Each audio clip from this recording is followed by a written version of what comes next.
Mister Rayan, اگر بیوی کے خیالوں سے آپ کو فرصت مل گئی ہو تو براہ کرم اس فائل پر اپنی نظر کرم کر دیجئے۔ آپ کی توجہ کی منتظر ہے بیچاری کب سے۔ ریان جو چیئر سے ٹیک لگا کر آنکھیں بند کر کے بیٹھا کسی اور ہی جہاں میں پہنچا ہوا تھا، جب اندلیب نے اس پر طنز کیا تو وہ پہلے چونکا اور پھر آنکھیں کھول کر اسے دیکھا اور انگڑائی لیتے ہوئے وہ ہلکا سا ہنس کر سیدھا ہوا۔ کیا بات ہے، بڑے خوش لگ رہے ہو تم۔ چیئر پر بیٹھتے ہوئے اندلیب نے اسے دیکھا۔ ہاں تو تم سے برداشت نہیں ہو رہی میری خوشی کیا؟ نہیں یار، اللہ معاف کرے، جلتی ہوں تم سے مگر اتنی بھی نہیں۔ میں نے تو شکر کیا ہے کہ مجنوں والی حالت سے تم باہر تو نکلے۔ اس نے فوراً کانوں کو ہاتھ لگا کر کہا تو ریان ہنس پڑا۔ تمہیں پتہ ہے اندلیب، میں نے کہا تھا کہ وفا خودکشی نہیں کر سکتی۔ اس دن میرے خواب میں بھی وفا نے آ کر کہا تھا کہ اس نے خودکشی نہیں کی۔ تو کیا تمہارا مطلب ہے کہ اسے کسی نے قتل کیا ہے؟ وہ چونک کر بے ساختہ بولی تو ریان نے بھی سر ہلایا۔ اوہ نو ریان، یہ کیسے ممکن ہے؟ کیا تمہیں کسی پر شک ہے؟ اندلیب ڈر کر بولی تو ریان بولا، یہی تو مسئلہ ہے کہ کوئی بھی سراغ میرے ہاتھ لگ نہیں رہا۔ اور ریان، ظلم حد سے بڑھ جائے تو مٹ جاتا ہے۔ تم ایسا کرو کہ یہ معاملہ اللہ پر چھوڑ دو، وہ بہترین بدلہ لینے والا ہے۔ اندلیب نے مشورہ دیا تو اس نے ہنس کر سر ہلایا۔ تم ہنسے کیوں میری بات پر؟ اس لیے اندلیب کہ جب کوئی معاملہ ہمارے بس میں نہیں ہوتا تو ہم کہتے ہیں کہ اسے اللہ پر چھوڑ دیتے ہیں، اور جب اسی معاملے کا حل نکل آتا ہے تو اسی کو اپنے ہاتھ میں لے لیتے ہیں۔ اندلیب، ہم بھی کتنے دوغلے انسان ہیں نا یار سب۔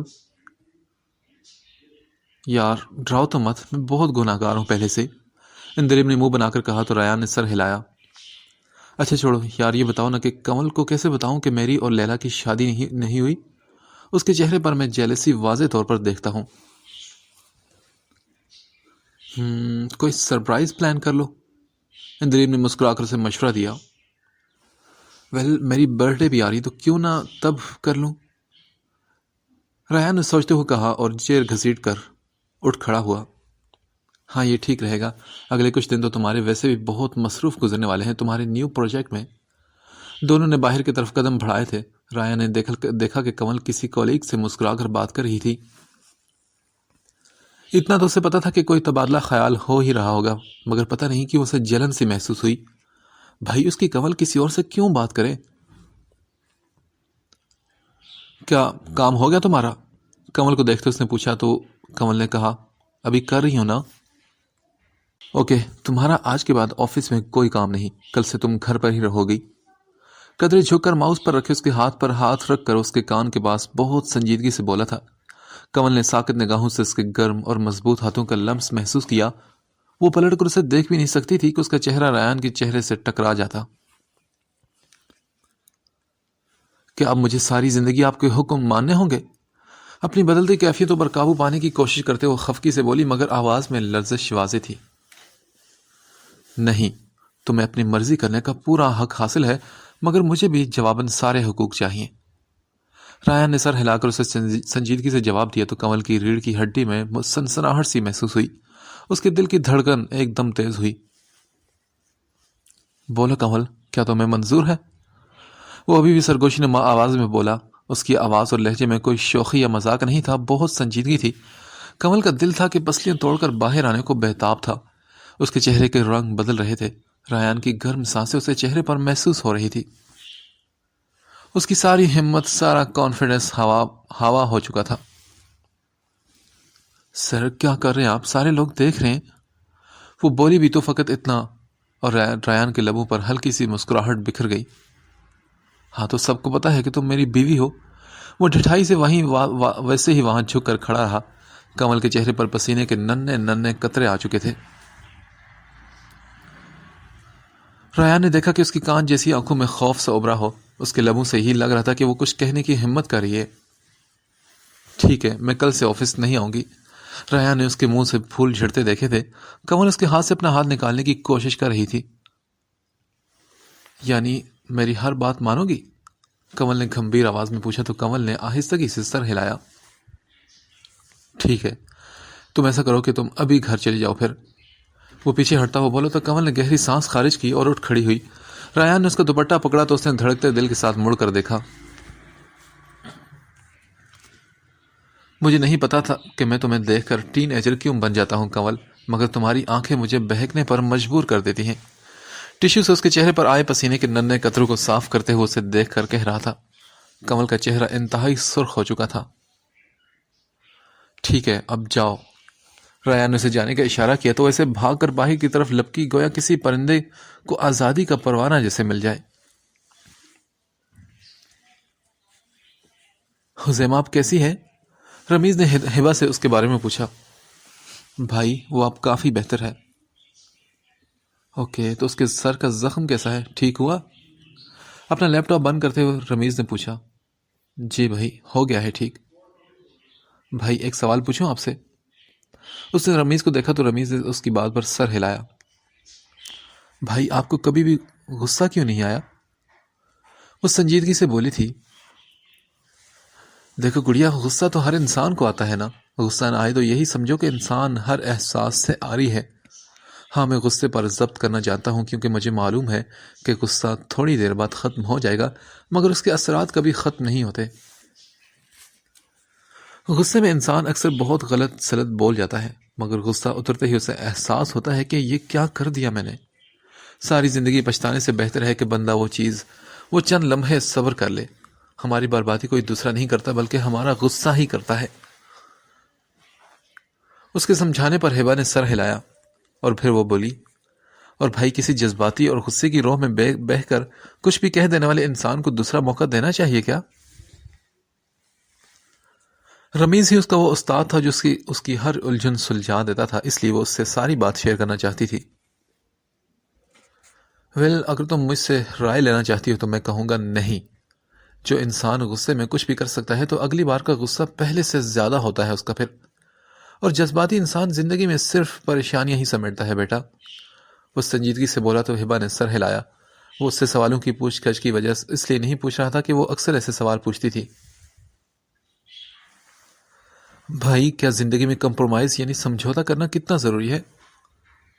ملازمہ کے ہاتھ سے چائے کا کپ لیتے اس نے پھر پوچھا۔ جتنی ہمیں زندگی میں ہر قدم پر سمجھونا کرنا پڑتا ہے کیونکہ یہ زندگی ہے۔ یاد رکھنا جب ہم کمپرومائز کرتے ہیں نا تو کچھ وقت بعد زندگی ویسی ہی ہو جاتی ہے جیسا ہم نے سوچا ہوتا ہے، لیکن اگر کمپرومائز نہ کیا جائے اور جذبات میں آ کر کوئی قدم اٹھا لیا جائے تو نہ وہ منچاہی خوشی ملتی ہے اور نہ ہی سکون، اور فقط پچھتاوے حصے میں آتے ہیں انسان کے۔ رمیز اسے زندگی کے گر سکھا رہا تھا اور وہ ساری بات سمجھ کر سر ہلا رہی تھی۔ پھر اسی طرح کئی دن گزر گئے تھے۔ حزیمہ کی طبیعت کافی بہتر تھی مگر دل کے غم تو اتنی آسانی سے ٹھیک نہیں ہوتے نا۔ ہادی سے اس کے بعد حزیمہ کا سامنا نہیں ہوا۔ لیلا کے پاپا کی طبیعت کافی خراب تھی، سو سارا زیدی اور مدت وہاں عیادت کے لیے گئی تھی۔ سارا زیدی تو کافی دن سے وہاں تھی، اس لیے طلاق والی بات ابھی تک چھپی ہوئی تھی۔ ہبا کون ہے میرا دشمن؟ حزیمہ نے آنسو گلے میں اتارتے اسے دیکھا۔ یار مجھے بھی کچھ سمجھ نہیں آ رہی، کہیں سچ میں اس سب کے پیچھے رامے سے تو نہیں؟ حزیمہ نے درد بھری آواز میں پوچھا۔ یار سچ کہوں تو میرا دل نہیں مانتا کہ رامس یہ سب کر سکتا ہے، مگر آج کل کسی کا کوئی بھروسہ نہیں۔ اس کا ہاتھ تھام کر ہبا نے کہا تو حزیمہ نے آنکھوں کو میچ کر اپنے آنسو کو باہر آنے سے روکا۔ حزیمہ مجھے بھی رامس پر شک ہو رہا ہے کیونکہ اس دن کا وہ کالج بھی نہیں آ رہا۔ کل میں نے اسے دیکھا تھا ایک بار دوبارہ، پھر وہ نظر نہیں آیا۔ اس کے دماغ میں عجیب سے ایک ڈر آیا تھا۔ حزیمہ نے چند لمحے اسے دیکھا۔ مجھے اب یہی لگتا ہے کہ وہ رامس ہی ہے، شاید اس دن کی بے عزتی کا بدلہ لیا ہے اس نے ہم دونوں سے۔ وہ کچھ سوچتے ہوئے بولی، میں کل کالج جاؤں گی۔ حزیمہ نے فیصلہ کیا تو ہبا نے کہا، ہاں یہ بہت اچھی بات ہے۔ اچھا یہ تو بتاؤ ہادی سے کوئی بات ہوئی؟ ہبا نے نچلا لب کاٹتے اسے دیکھا تو حزیمہ کے دل میں ایک پھانس سی چبھی۔ اس نے نظر جھکا کر اپنے آنسو گلے میں اتارتے ہوئے انکار میں سر ہلایا۔ اب کیا فیصلہ کرو گی تم؟ ہبا نے اسے دیکھ کر پوچھا، اور ہادی جو اپنے کمرے کی طرف جا رہا تھا اس کی آواز سن کر رک گیا۔ میں کیا کہوں یار، ابھی تو ماما اور بھائیوں کو بھی نہیں پتا۔ پتا تو چلنا ہی ہے نا، تب کیا فیصلہ کرو گی؟ ہبا نے آہستہ آواز میں پوچھا تو وہ بولی، فیصلہ تو پہلے ہی کر چکا ہے ہادی۔ اس کی بھیگی آواز ابری تھی، لیکن ابھی بھی موقع وہ کچھ کہنے لگی تھی جب حزیمہ نے اسے فوراً ٹوکا۔ میرے پاس کچھ بھی نہیں بچا ہبا کہ میں ان کو موقع دوں۔ انہوں نے میرے چہرے پر ہی نہیں میرے کردار پر بھی تھپڑ مارا ہے۔ میں اتنی اعلیٰ ظرف نہیں کہ انہیں معاف کر سکوں۔ ہبا کہ اس کے گلے میں گلٹی ابھرتی محسوس ہوئی، جیسے وہ آنسو اندر اتار رہی ہو۔ لیکن حزیمہ تم اس سے بہت محبت کرتی ہو یار، اس کے بنا رہنا آسان نہیں، اس کی طرح جذبات میں آ کر فیصلہ مت کرو۔ میں کیا کروں ہبا، مجھے بتاؤ۔ مجھے ہادی اب بالکل بھی اچھا نہیں لگتا، نفرت ہو چکی ہے مجھے اس سے۔ حزیمہ کی آواز ہادی کے کانوں سے ٹکرائی تو وہ مٹھیاں بیچتا وہاں سے چلا گیا۔ اچھا ٹھیک ہے، جو دل کرتا ہے کرنا، میں اب چلتی ہوں۔ وہ اٹھی اور حزیمہ کی بجھی صورت اس سے دیکھی نہیں جا رہی تھی۔ اس سے الوداعی کلمات کہہ کر وہ باہر آئی تو اس کی نظریں موبائل پر تھی جب سامنے سے ہادی سے وہ ٹکرائی تھی۔ آؤچ! اس کی چیخ بلند ہوئی تو ہادی نے پھرتی سے اسے تھاما تو وہ اس کی سینے سے آ لگی۔ حزیمہ جو چیخ سن کر باہر آئی تھی، دونوں کو یوں ساتھ دیکھ کر جی جان سے سلگ اٹھی۔ ہادی کو کسی کے ساتھ شیئر کرنے کی اس میں ہمت نہیں تھی۔ ہبا اور ہادی کی نظریں ایک دوسرے سے ملی تو وہ اس کے حصار سے نکلتے ہوئے بولی، "Oh, I'm sorry." "It's okay." وہ ابھی بھی اس کی لرزتی پلکوں کے نیچے آنکھیں دیکھ رہا تھا جس میں اسے کچھ شناسا سا احساس نظر آیا۔ اسے اپنا عکس دکھائی دیا تھا ہبا کی آنکھوں میں، جس کو دیکھ کر وہ چونکا تھا۔ ہبا نے بڑی مشکل سے خود پر قابو پایا۔ وہ جانے لگی تو ہادی نے اسے پکارا، "سنو." اس کی پکار پر ہبا کی دھڑکن رک کر چلی تھی۔ "سوری مگر میرے پاس ٹائم نہیں." یہ کہہ کر وہ آگے بڑھی جب ہادی اس کی جانب بھاگا۔ "تمہاری دوست کیسی ہے؟" وہ جو اپنی دھن میں جا رہی تھی اس کی آواز پر چونک کر رکی اور پھر اسے دیکھا جس کا چہرہ بے تاثر تھا۔ "مسٹر ہادی، میری دوست وہ بعد میں ہے، اس سے پہلے آپ کا اس سے کوئی رشتہ ہے." اسے غصے سے دیکھ کر طنزیہ لبو لہجے میں اس نے یاد دلایا جس پر ہادی نے اپنے لب بھینچ لیے۔ "میرا اب اس سے کوئی رشتہ نہیں." وہ ایک ایک لفظ چبا چبا کر سخت لہجے میں بولا تھا۔ "تو جن سے کوئی رشتہ نہ ہو ان کی خیریت معلوم کرنے کی بھی ضرورت نہیں ہوتی." اپنی بھویں اکٹھی کر کے اس کو دیکھتے ہوئے اسے بتا رہی تھی یا طنز کر رہی تھی، ہادی سمجھ نہ پایا۔ "تم شاید بھول رہی ہو کہ تم نے..." وہ کاٹ لہجے میں کچھ بولنے لگا جب اس نے انگلی اس کے ہونٹوں پر رکھ کر اسے چپ ہونے کو کہا۔ "پہلی بات یہ کہ مجھ سے اس لہجے میں بات کرنے کی قطعی ضرورت نہیں آپ کو، اور دوسری بات یہ کہ آپ اس کی خیریت پوچھیں یا نہ پوچھیں اس سے اب کوئی فرق نہیں پڑتا، اور تیسری بات مجھے کسی قسم کا الزام دینے کی کوشش بھی مت کرنا." ہاتھ اٹھا کر ماتھے پر سلوٹنے لیے وہ اسے غصے سے کہہ کر باور کروا رہی تھی اور وہ ساکت نگاہوں سے اسے دیکھ رہا تھا۔ "میں نے آپ کو پہلے بھی کہا تھا کہ اس کا اور رامز کا کوئی کنیکشن نہیں، مگر نہایت افسوس کے ساتھ کہنا پڑ رہا ہے کہ آپ نے سوائے اپنی بیوی کے ہر ایک بندے پر یقین کیا." وہ طنزی انداز میں کہنے لگی تو ہادی نے کہا، "اگر تم وہ تصویریں دیکھتی تو تمہیں بھی سب سچ لگتا۔ مجھے کسی نے کہا تھا کہ رامز شاہ کی ID سرچ کرو، وہاں تھی تصویریں." وہ غصے سے بولا، "رامز اتنا گھٹیا ہو سکتا ہے میں سوچ بھی نہیں سکتی تھی." اس نے منہ پر ہاتھ رکھا تو ہادی نے کہا، "حزیمہ نے خود بھی یہ بات مان لی ہے کہ وہ تصویریں ساری سچی ہیں." اوہ، وہی شک کرنے کی عادت۔ حزیمہ کی آنکھوں سے گرتے آنسو اس کے گالوں کو بھگو رہے تھے۔ کون سی تصویریں ہیں؟ ID دکھائیں مجھے ذرا." ہبا شوق سے لہجے میں بولی، "ان ہنگاموں میں تو اسے یاد ہی نہیں رہا تھا کہ ID کے تھرو مجرم تک پہنچا جا سکتا ہے." "اوکے، آؤ یہ لے لو." ہادی نے موبائل جیب سے نکالا اور ID سرچ کرنے لگا مگر وہاں اس دن والی کوئی ID نہیں تھی۔ اسے 1000 وولٹ کا کرنٹ لگا تھا۔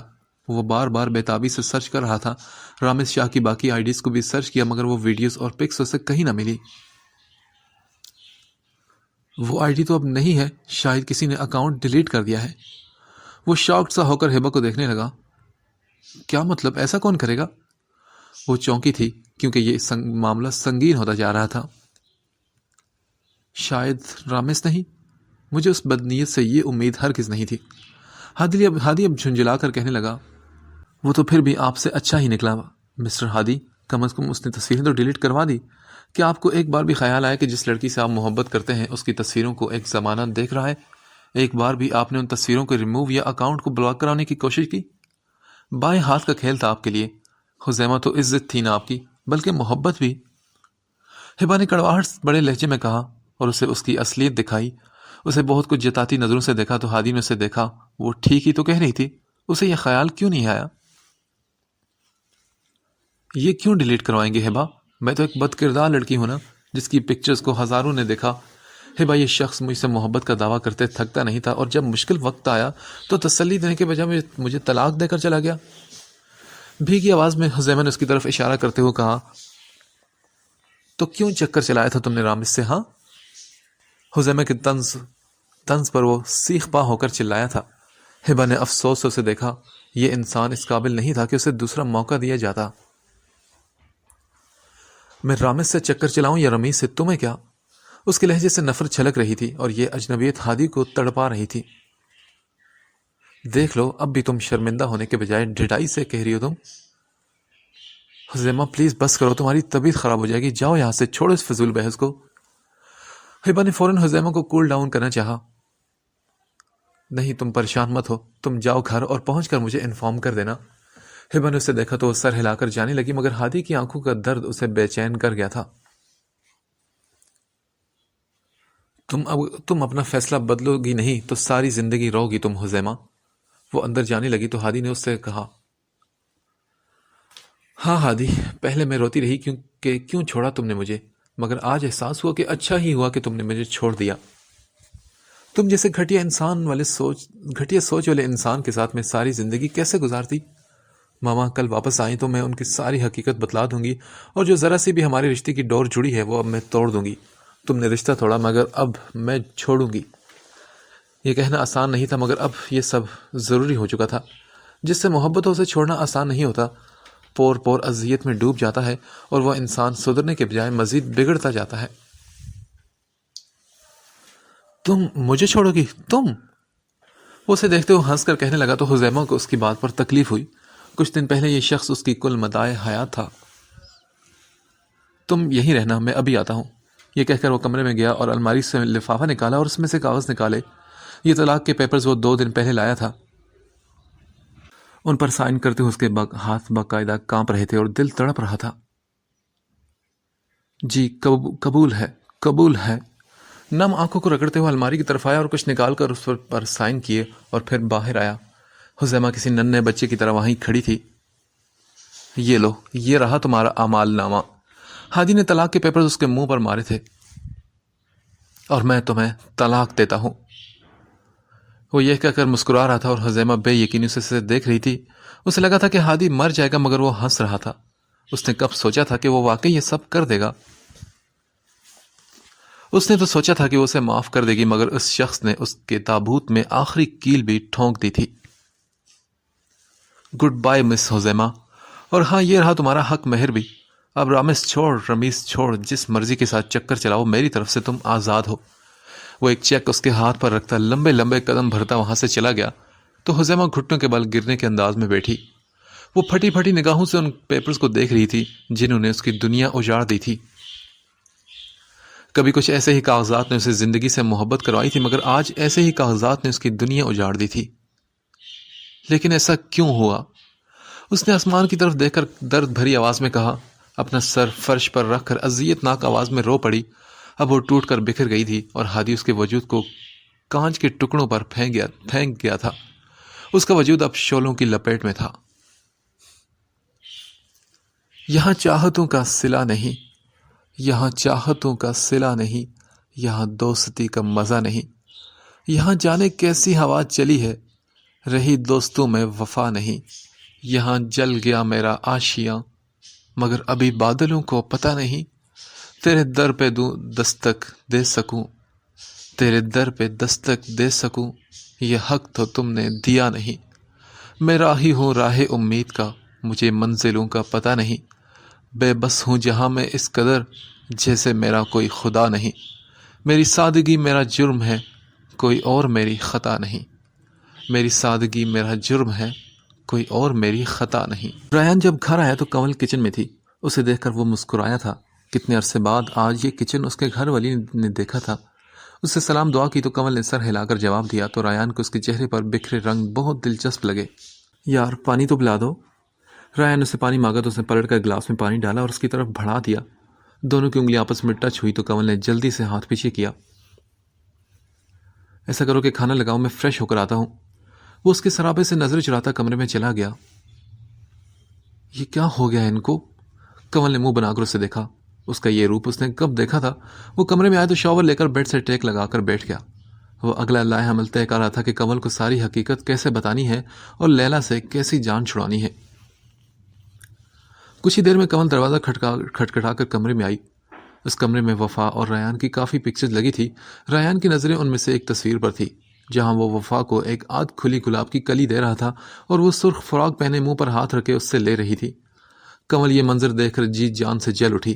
اس نے لیلا کو بس ایک بار دیکھا تھا تو یہی لگا کہ وہ یہ لیلا ہے. کھانا کھا لیں آپ. کنول کی آواز پر وہ چونکا. اسے یہی تھا کہ کوئی ملازمہ ہوگی. کنول کو اس روم میں نہیں آنے دینا چاہتا تھا مگر شاید قسمت میں یہی لکھا تھا. لگتا ہے کہ بہت یاد آ رہی ہے آپ کو لیلا کی، ہے نا؟ وہ خود کو طنز کرنے سے روک نہ پائی تو ریان نے اسے دیکھا. سوری، میں سمجھا نہیں. جیسے آپ اس کی پکچرز دیکھ رہے ہیں نا، اس سے تو یہی لگ رہا ہے کہ بہت یاد آ رہی ہے آپ کو اس کی. کنول غصے سے بولی کیونکہ اس کے لفظوں سے ہی جلن چھلک رہی تھی. ریان کو اس کی غلط فہمی پر ہنسی آئی اور وہ بولا، ہاں سچ میں یار بہت یاد آ رہی ہے. تو پھر چلے جائیں اس کے پاس، یہاں کیا کریں؟ وہ پیر پٹکتے ہوئے باہر چلی گئی. یار کیا چیز ہو تم. ریان ہنسنے لگا. اسے اس کا جلنا ریان کو بہت مزہ دے رہا تھا. وہ باہر آیا تو وہ کھانا کھا رہی تھی. ریان چیئر گھسیٹ کر پاس بیٹھ گیا اور چوری چوری اس کے چہرے کے اتار چڑھاؤ دیکھنے لگا. پتہ نہیں کیسے بندے ہیں، وفا کو بھول گئے، مجھے بھول گئے اور اس سائیکو کو دل میں جگہ دے دی. دل ہے کہ ٹرین، ہر کوئی اس میں گھس جاتا ہے. کنول نے سنک پر برتن پٹکتے ہوئے کہا. ریان کچن کے دروازے میں ٹیک لگا کر کھڑا اسے دیکھ رہا تھا. اس کا دوپٹہ کندھے پر جھول رہا تھا. ریان کا دیا پینڈنٹ اس کے گلے میں لہرا رہا تھا اور وہ یہ دیکھ کر مسکرا اٹھا. یار یہ برتن توڑ نہیں دینا، میری لیلا کو غصہ آ جائے گا. وہ شرارتی انداز میں بولا تو کنول نے فوراً سر پر دوپٹہ کیا. میں چائے لاتی ہوں آپ کے لیے. وہ اس کی موجودگی کی وجہ سے پریشانی کا شکار ہو رہی تھی. تم انڈائریکٹلی کہہ رہی ہو کہ میں یہاں سے چلا جاؤں؟ ریان اسے غور سے دیکھ کر کہا تو کنول کچھ بھی نہ بولی. اوکے جاتا ہوں. وہ وہاں سے چلا گیا مگر پھر بولا، ہاں یاد آیا میں کل کسی کے ساتھ جا رہا ہوں تو میں لیٹ گھر آؤں گا یا شاید آؤں ہی نہ. میرا انتظار مت کرنا. ریان نے اسے بتایا تو اس نے کہا اوکے نہیں کروں گی. وہ چائے رکھ کر جانے لگی تو ریان نے اس کا بازو تھام لیا. تم ایسے کیوں ریئیکٹ کر رہی ہو جیسے میں تمہارے ساتھ بہت برا پیش آ رہا ہوں؟ اپنا نظر انداز کیا جانا ریان سے بھی برداشت نہ ہوا تھا. تو کیا نہیں کر رہے آپ غلط؟ کنول نے جواب دینے کے بجائے الٹا سوال کیا. میں نے کیا غلط کیا بتاؤ مجھے. آپ سے میں نے کہا تھا کہ اسلام آباد بات کروا دی میری سارا آنٹی لوگوں سے، لیکن آپ نے نہیں کروائی. وہ شکوہ گناہ تھی. یہ تو وہی جانتی تھی کہ وہ ان سب لوگوں کو کتنا یاد کرتی تھی. دیکھو کچھ پرابلمز ہیں جس کی وجہ سے میں فی الحال اسلام آباد انفارم نہیں کر سکتا. ہاں اچھا بہانہ ہے، سیدھا کہیں نہ کہ کسی کو بتانا نہیں چاہتا کہ میں واپس آ چکی ہوں. وہ تل ملا کر بولی تھی کیونکہ ریان اور لیلا کا سوچ کر ہی اس کا دماغ سن ہو گیا تھا. اچھا میری بات تو سنو. وہ کنول کے آنسو دیکھ کر پگھلا. نہیں کچھ بھی نہیں سننا مجھے. وہ غصے سے کہتے ہوئے بازو چھڑوا کر بھاگ گئی تھی. ابے یار یہ لڑکی سارے سرپرائز کا ستیہ ناش کر دے گی. ریان نے اس کے جانے پر کنپٹیاں سہلاتے ہوئے خود کلامی کی تھی. ہادی سر ہاتھوں پر گرائے اسٹیئرنگ پر سر رکھے بیٹھا تھا. آج اسے کھو کر احساس ہوا تھا کہ زندگی ایک دم بوجھ لگنے لگی تھی. ساری رنگینیاں تو بس اسی کی بدولت تھی. حزیمہ! وہ چلایا تھا اور پھر پھوٹ پھوٹ کر رو پڑا تھا کیونکہ آج وہ تنہا رہ گیا تھا. بے بسی تو یہ تھی کہ اپنی محبت اس نے اپنے ہاتھوں سے چھوڑ دی تھی. ہادی مدت کے کمرے کے پاس سے گزرنے لگا تو ردا کی رونے کی آواز آئی تو وہ تیزی سے اندر گیا. آپ ہی کیا ہو، ایسے کیوں رو رہی ہے یہ؟ ردا کو روتا دیکھ کر ہادی بھی تڑپ اٹھا تھا. ماں مر گئی ہے اس لیے رو رہی ہے. الماری میں سے کچھ ڈھونڈتے ہوئے مدت چلے ہوئے انداز میں بولی. اللہ نہ کرے آپ ہی، اللہ آپ کو میری عمر بھی لگا دے. اچھا بہت اچھا طریقہ ہے ویسے بد دعا دینے کا ہادی، دیکھ لیا ہے تمہیں بھی میں نے. وہ اس سے ردا کو چھینتے ہوئے بولی تو ہادی نے ردا کو پیچھے کر کے اس کے ہاتھ مضبوطی سے پکڑ لیے. آپ ہی یک طرفہ معاملہ سن کر فیصلہ نہیں سنایا کرتے. ہادی تم مجھے یہ بتا رہے ہو تم نے بھی تو یک طرفہ معاملہ سن کر فیصلہ سنا ڈالا تھا؟ لیکن آپ ہی اس کی غلطی تھی نا. اچھا چلو مان لیا ہادی کہ غلطی ہوتی ہے انسان سے، اور ہادی اپنوں سے غلطی ہو جاتی ہے مگر ان کو سمجھایا جاتا ہے، معاف کیا جاتا ہے، یوں رشتے ناطے توڑے نہیں جاتے۔ اگر ہم اپنوں کی غلطیاں معاف نہیں کریں گے تو کون کرے گا؟ آپ ہی وہ معاملہ سمجھانے اور معاف کرنے سے بھی بہت بڑھ چکا تھا۔ ہادی نظر جھکا کر رنجیدگی سے بولا، دیکھو ہادی، جو تم نے دیکھا سنا تمہیں یقین ہے کہ وہ سب سچ تھا؟ اس کے لہجے میں اب شدید غصہ تھا، آنکھوں سے بہتے آنسو گالوں تک سفر طے کر رہے تھے۔ ہادی نے دکھ سے اپنی بہن کو دیکھا۔ آپ ہی آنکھوں دیکھا تو جھوٹ نہیں ہوتا نا؟ وہ اپنے موقف پر ابھی بھی قائم تھا۔ تبھی مدد نے کہا، تمہیں حذیمہ کو چھوڑنے کا ذرا بھی دکھ نہیں؟ ذرا سا بھی پچھتاوا نہیں تمہیں؟ وہ حیرانی سے اسے دیکھ کر پوچھ رہی تھی۔ وہ تو ہر لمحہ حذیمہ کی محبت کا دم بھرتا تھا۔ ہادی نے لب بیج کر انکار میں سر ہلایا تھا، کیونکہ زبان سے کہنا ممکن نہیں تھا۔ اس کا دل تو چیخ چیخ کر رو رہا تھا، دہائیاں دے رہا تھا کہ یہ بھلے پتھر ہے مگر مجھے حذیمہ کے چھن جانے کا بہت دکھ ہے۔ صحیح، اچھا ہوا ہادی کے وفا مر گئی تھی۔ مدد کی آواز میں کچھ ایسا تھا کہ ہادی نے بے ساختہ چونک کر اسے دیکھا۔ آپ بھی کیا بول رہی ہیں آپ؟ ہاں نا، کیا وہ تمہاری اور حذیمہ کی طلاق کا صدمہ سہ پاتی؟ کبھی نہیں۔ اس کی زبان نہ تھکتی تھی یہ کہتے ہوئے کہ ہادی بھائی اور حذیمہ پرفیکٹ اور فیورٹ کپل ہیں۔ ہزاروں خواب دیکھے تھے اس نے تم دونوں کے حوالے سے، جن کو پورا کرنے کا وعدہ کیا تھا تم نے۔ آج اگر وہ زندہ ہوتی تو یہ صدمہ سہ نہ پاتی اور مر جاتی، مگر اچھا ہوا نا کہ وہ پہلے ہی مر گئی، ورنہ 2 صدمے ایک ساتھ کون سہ پاتا؟ مدد تڑپتی آواز میں بولی تھی اور ہادی نے کرب سے آنکھیں بند کر لی تھی۔ نظروں کے سامنے اس کی لاڈلی بہن کا عکس آیا تھا۔ میں اس سے معافی مانگ لوں گا۔ اچھا، تم زندوں کو تڑپاتے رہو اور مردوں سے معافی مانگو گے؟ وہ معاف کر بھی دے مگر میں نہیں کروں گی تمہیں ہادی۔ جس دن حذیمہ کی محبت کی پٹی اترے گی تو سب نظر آ جائے گا، ہادی نے غصے سے کہا، اور پھر یہ کہتا وہ ردا کو اٹھا کر باہر چلا گیا۔ مجھے بھی یہی ڈر ہے ہادی کہ جس دن سب نظر آئے گا اس دن کچھ بھی نظر نہیں آ سکے گا۔ مدت نے ہارے انداز میں بیٹھتے ہوئے کہا، اور ردا کو لینے کے لیے باہر آئی تو سامنے کھڑے تابش کو دیکھ کر اسے 1000 وولٹ کا کرنٹ لگا تھا۔ تابش کا چہرہ چیخ چیخ کر کہہ رہا تھا کہ وہ سب باتیں سن چکا ہے۔ ہادی کی بھی یہی حالت تھی۔ لاؤنج میں آؤ تم دونوں، تابش یہ کہہ کر چلا گیا تو وہ دونوں ایک دوسرے سے نظریں چراتے وہاں پہنچے۔ ماما، حذیمہ، سارے لاؤنج میں آئیے آپ لوگ، تابش نے پکارا تو سارا زیدی نے نہ سمجھی سے اسے دیکھا۔ کیا ہوا، سب خیریت ہے؟ تابش نے ان کو دیکھنے کے بجائے حذیمہ کو دیکھا جس کا چہرہ درد کی تصویر بنا ہوا تھا۔ ماما، ہادی اور حذیمہ کی رخصتی کروا دے جلد از جلد۔ اس کی بات پر حذیمہ اور ہادی نے چونک کر ایک دوسرے کو دیکھا۔ تابش کے الفاظ عام مگر لہجہ بہت عجیب سا تھا۔ حذیمہ کے دل میں درد کی لہر اٹھی۔ بیٹا، حذیمہ کو ماسٹرز کر لینے دینا، پھر کر لیں گے نا، سارا زیدی نے فوراً کہا۔ حذیمہ اپنے آنسو پر ضبط نہیں کر پا رہی تھی اور تابش اسے شکوہ کناں نگاہوں سے دیکھتے ہوئے بولا، کیوں چھپائی ہے یہ بات ہم سے؟ بھائی، میں آپ سب کو دکھ نہیں دینا چاہتی تھی۔ وہ بہن تھی، اسے اپنے غم کی نہیں اپنوں کی فکر تھی۔ کیا مطلب، کیا باتیں کرے تم دونوں؟ سارا زیدی نے چونک کر ان دونوں کو دیکھا۔ مطلب یہی ہے ماما کہ ہادی طلاق دے چکا ہے حذیمہ کو، وہ عذیر بھری آواز میں بولا تو سارا زیدی نے اپنے دل پر ہاتھ رکھا۔ کیا کہہ رہے ہو تم؟ سارا زیدی کی چیخ بلند ہوئی تھی اور ہادی نے اپنی نظریں جھکا لی تھی۔ اس کی ماں جیسی خالہ کی آنکھوں میں درد دینے کی ہمت نہیں تھی اس میں۔ کیوں دی طلاق تم نے؟ ہاں، تابش نے دکھ سے ہادی کو دیکھ کر پوچھا۔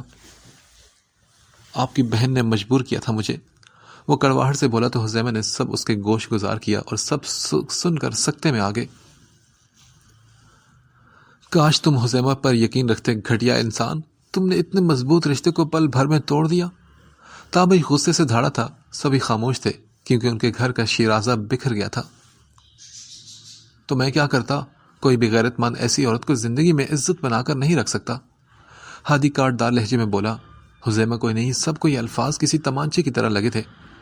تابش اسے حیرت سے دیکھ رہا تھا۔ تو پھر ٹھیک ہے ہادی، تم اپنی بہن کی بھی طلاق دلوا لو، کیونکہ جس لڑکی کو تم زندگی میں نہیں رکھ سکتے میں اس کا بھائی ہوں۔ تابش کی بات پر ہادی سمیت سب نے چونک کر اسے دیکھا۔ تابش، ابھی ہادی نے صرف 2 بار طلاق دی ہے، ہم کوئی اور راہ نکال سکتے ہیں۔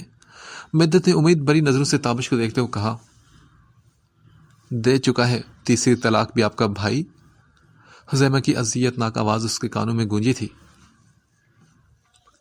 تو نے میری بہن کو چھوڑا نہ ہادی، میں تیری بہن کو چھوڑ دیتا ہوں، سمپل۔ تابش سنجیدگی سے بولا تو حذیمہ بھاگتی ہوئی اس کی طرف آئی اور اس کے منہ پر ہاتھ رکھا۔ مدت اور ہادی تو ہونک بنے اسے دیکھ رہے تھے، جبکہ سارا زیدی کو اپنا دماغ پھٹتا ہوا محسوس ہوا۔ بھائی پلیز، آپ سب مردوں کی غلطی کی سزا ہمیشہ عورت کو کیوں دیتے ہیں؟